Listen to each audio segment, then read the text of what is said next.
অনেক দিন ধরে ভাবছি তোমাদের কাছে একটা হেল্প চাইবো, কিন্তু কাজের খেয়ালে তো আমার কিছুটা মনেই থাকে না। তো আজকে ওয়েদারটা ভালো, রোদও খুব হয়েছে, তো ছাদে উঠেছি জামা কাপড় মিলতে। তখনই ছেলে বলল, মা ফুলের কথাটা বললে না তো। তখনই আমার মনে পড়লো, হ্যাঁ ঠিক কথা তো।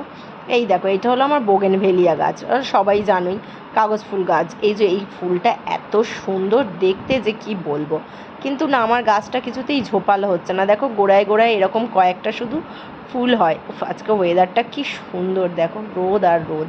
হ্যাঁ, তো এই ফুলটা এত ভালো লাগে, তো যেটা বলছিলাম, তো এই যে দেখো শুধু গোড়ায় গোড়ায় কয়েকটা ফুল হয়ে আছে, কিছুতেই গাছটা ঝোপালো হয় না, কোনো পাতাও হয় না, কিছুই হয় না।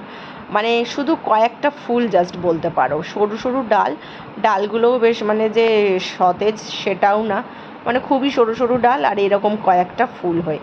তো এইটা তো একদম মানে সরু কাটি হয়ে গেছে যাকে বলে। গাছটা মরে যায়নি এইটুকু জানি, গাছটা বেঁচে আছে, মরে গেলে তো আর ফুল হতো না। তো প্লিজ কেউ জানলে আমাকে একটু হেল্প করো, যে গাছটাকে আমি কী করে বাঁচাবো এবং কী করে এটাকে আমি আরও ঝোপালো করতে পারবো বা গাছটাকে একদম সতেজ করতে পারবো।